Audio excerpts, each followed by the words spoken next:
Hi, my name's Liv.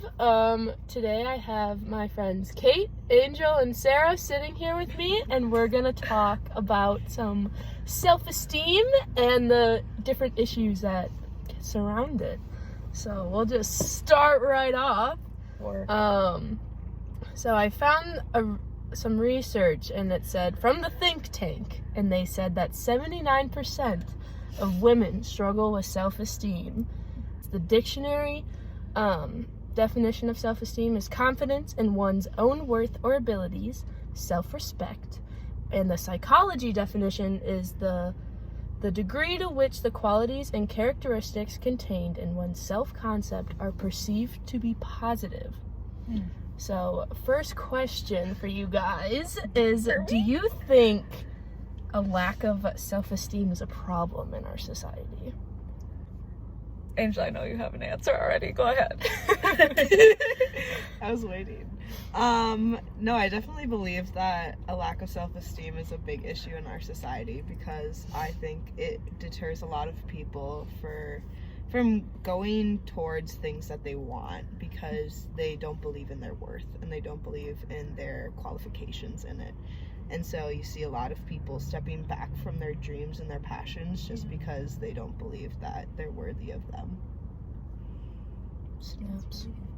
Yeah. Will you repeat the question? And I agree with you, Angel, because I think that self-esteem is a root to many different problems at an individual and just like a collective level in our society. And I think that a lot of times a lack of self-esteem can lead to a lack of like communication. And I think that a lack of self-esteem can obviously lead to a lack of like healthy relationships, whether they be romantic or platonic or like professional relationships. And so yeah, I think that in our society, as I've said, a lack of self-esteem can lead to a lot of insecurity, and not just in yourself as who you are, but also in different facets of who you are. So yourself as like an employee or as a worker and as a friend and as a loved one.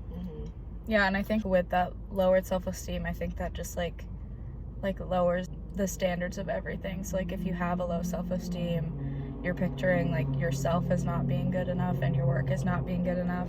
So then your work and like your mental health suffer like so much if you're convincing yourself that everything that you do isn't good enough. And then we as like a society, because of that, suffer because we're not getting like the best potential out of everyone. Like if we just like taught good self-esteem practices, I feel like just as a society we would do so good.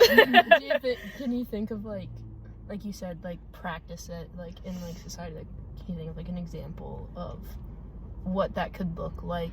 Well, like for example, I've been recently working on like positive self-talk. Like that was included in our like upbringing. I don't like so much would come from that. Like I feel like people would benefit so much in all facets. Yeah, for sure.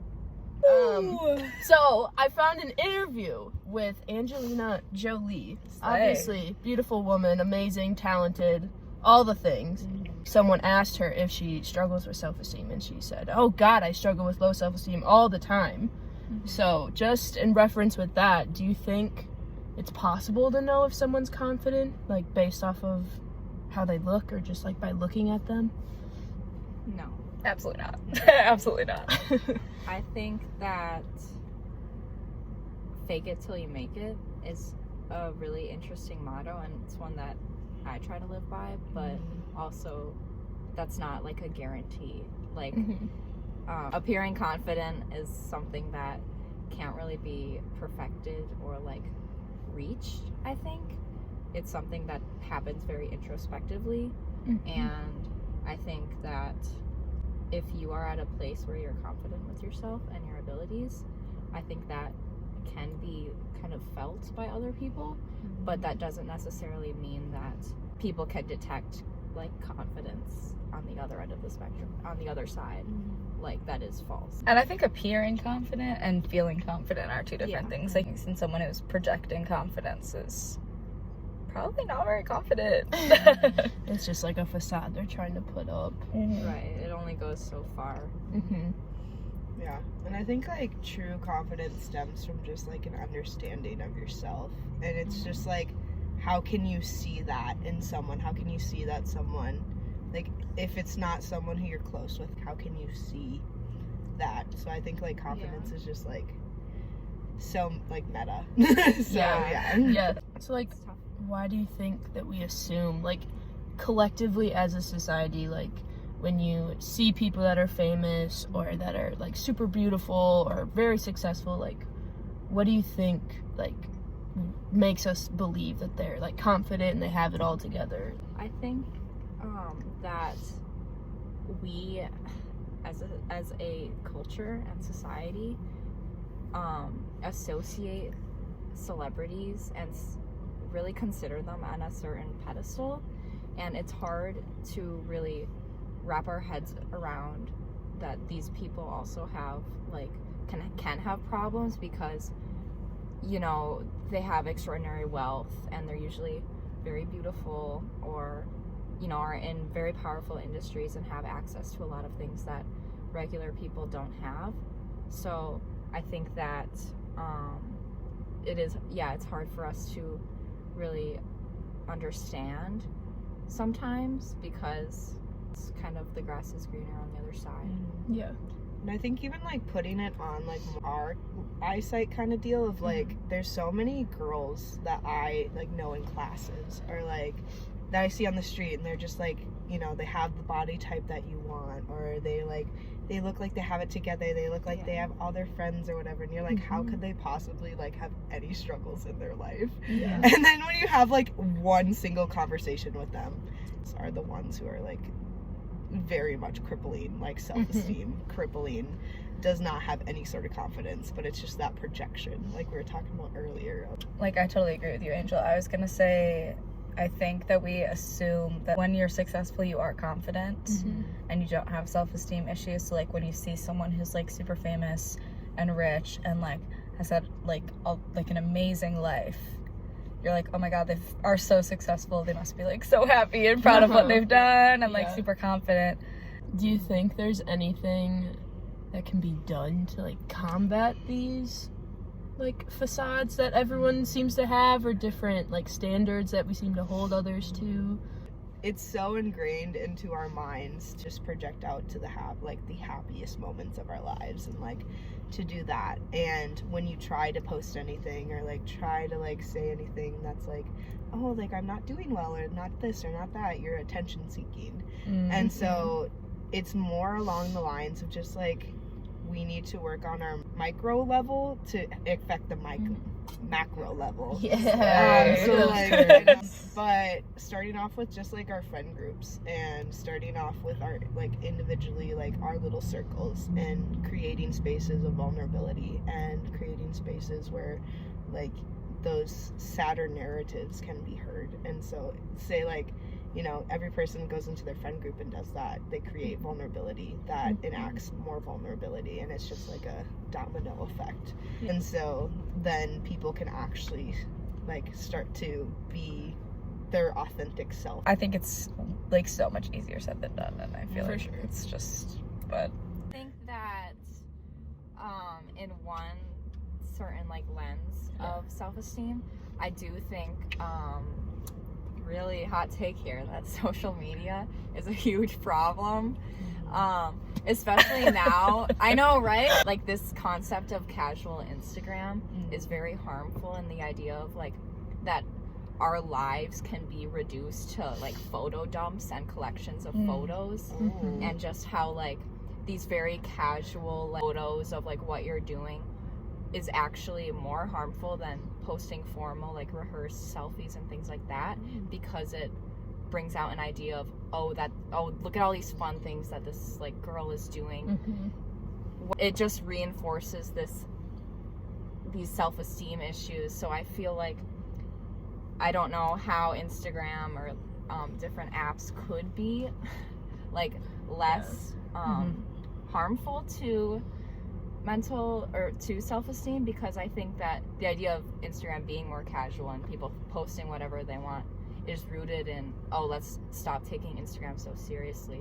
But obviously I feel like that idea has evolved to create kind of a worse, more anxiety-provoking environment. I also think casual Instagram is not casual, and people are completely they're just acting they're like just their lives are pretending so again. great. Like, That's why it's like so harmful, I think, because like everyone knows this isn't casual. yeah, But everyone's acting like it is, and acting Yeah. like they need to live up to a certain potential. Welcome back to my channel, Convos in the Car. If we get Yeah. 10K likes, we'll do a Roblox. Video. We will not. we'll do a slime making video. Yeah. Okay. According to the American Psychological Association, self-esteem from adolescence to adulthood tends to always be higher in men than in women. Is this surprising to you? Why or why not? No, I think this is like two things. So one, I think image expectations are more placed on women in society. Hey, cameo. Squad. Anyways, I Sorry. think a lot of just like self-esteem aspects and just like narratives in media and in society are placed on women a lot. There are more things coming out, obviously, with just like men also struggle with self-esteem, even though they do have like higher self-esteem than women. Yeah, a lot of the narratives is just geared towards women, and just like, women, you need to do this, you need to do this, you need to do this. Like, there's more things that women have to check off in a checklist than a man does in society. And so that is where like our lower self-esteem comes from, because we're not hitting all the benchmarks, because we're not hitting all the goals that we're placed within society, then like obviously our worth goes down. I think that there's like a lot of categorization of women that is a bit different than men's experiences, from like what I've like seen and read and in my experience. I feel like women are often categorized in like a way that's very unique. So like, you know, there's the athletic girl and the cool girl and the edgy girl and the silly cutesy girl. There's like there's so much like subcategorization and like types of girls that are like reflected in the media and online. It makes women feel like there's a right way to be someone, or that they have to choose, because society views women through such a lens of like categorization. You're like one thing or another. Yeah. I was gonna say the expectation for men are like so slim. Like, being a good father is like being present, and being a good mother is like having a job, cleaning the house, making dinner, picking up the kids, like making sure they're not falling behind. Like, the expectations are so drastically different. They can do whatever they want, and they're just gonna get a slap on the wrist. Like, basically. girls, like a lot of women have to be like smart, pretty, funny, kind, easygoing. But like, if a man is not like as easygoing, it's fine. It's more Because leeway. he's just serious. Yeah, he's just strong-willed. Uh-huh. He's just It's driven. like the same if like you're a woman and you're like confident, like, and you're like, or you're bossy, like, oh, like, What's that movie? you're just mean and you aren't nice to people. But if a guy was bossy, they'd be like, oh, he's commanding, he's a leader, like. Stream The Man by Taylor Swift. No. No, yeah, the double standards. Yeah. There's like so much double standards. No gender accountability. And to circle it back, no wonder women have lower self-esteem than men at all ages because of these double standards present. Look at that. Yeah, sorry. You know what? Girl boss. I don't apologize. Yeah. Good. Since 1941, Gallup polls have shown that if parents knew they could only have one kid, they would prefer to have a boy.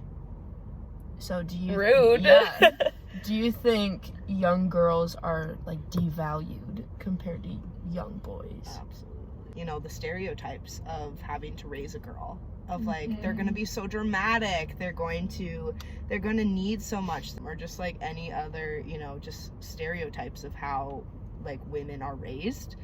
And I think I see a lot of, I don't know, I guess a lot of women I've talked to have definitely said that they want to have like boys and this and that, and a lot of that is because we're being told to be pit against each other and to bring each other down in that emotional way, because nobody's emotionally raising us up. Everyone's trying to raise us down. And so I think that's why a lot of people are just like preferring like boys, because like boys aren't that much work, like we're considered to be too much work. Like we've grown up as a woman, we know like how difficult it can be and how much easier the world is meant for men and designed to be a male in this like society. Like from that perspective of like us talking as women of doing it, of like women talking about wanting boys, it's because they don't want their daughters to be going through what they're going through right now. And our lens of being a woman is saying, oh, if we have sons, then, you know, raising our children will be easier because, you know, they don't have to do these things that we've suffered through. Like I think that idea of boys being preferred, also you said since 1944, just looking at a historical historian lady, get it. a historical lens, like what that was right after or during World War II. So after World War II, a lot of women who were in the workforce during World War II had to go back to the home. I think that in the 20th century, the second half, boys were favored because of the conditions that women were in, especially because women being in the workforce wasn't really super normalized until like the 70s. But now there's so many women in the workforce, and there's like a majority of women in a lot of different industries.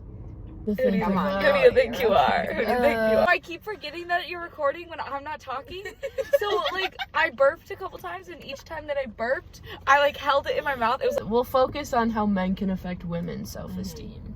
Do you think it tends to be more negative, positive, kind of a mix between? I think that like validation from men is a lot more is deemed a lot more important and of value, and that's something that I experience, and that is like very present. And I think that like if a man were to compliment me about like, oh, that was a good essay or something like that, I think that our society places more importance on compliments from men and things like that and their beliefs, and that can lead to a lot of self-esteem issues. And I also think that we've been taught that that's true. Yeah, like the reason that we all act the way that we do when we receive approval from men is because we've been taught like you want to like find somebody, speaking only for the heterosexuals here.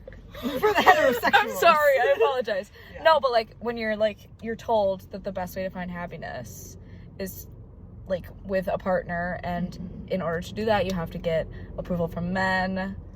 It's been rooted in our brains that we need a man's approval in order to be successful in every way possible. And even just like all of our actions are meant to impress a man, or meant to draw in men to so that we can have that partnership with someone. Like just like the internalized misogyny.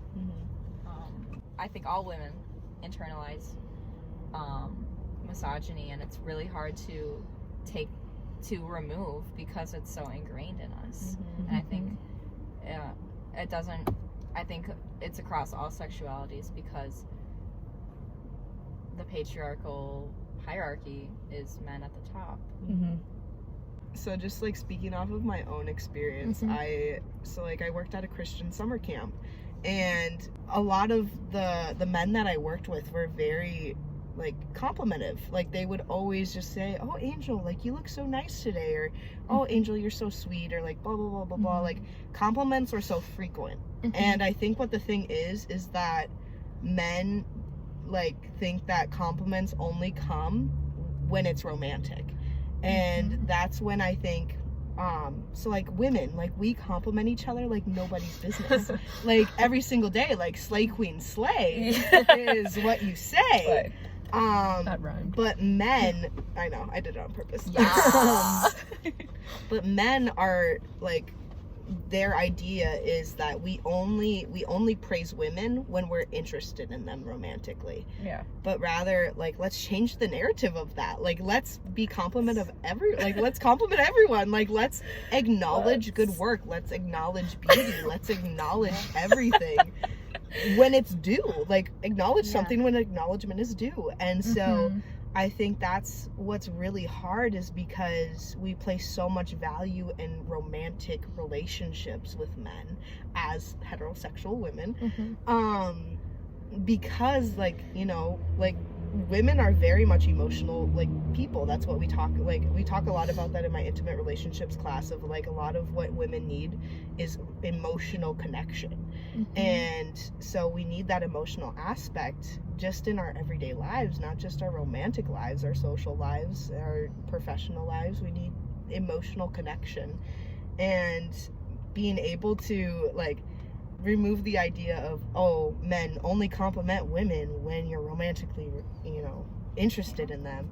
If we remove that and just say men compliment women, compliment men, just like compliment people, like, you know, be nice. And those compliments can only increase everyone's own confidence and self-esteem. Because, like you were saying, like, obviously we've established that women have had a lower self-esteem than men for ever, basically, and a part of the reason for that could be the fact that men only give those kind of complimentary little interjections to women because only when they're interested in them. Where if we can start normalizing some just everyday compliments, everyone's self-esteem can rise.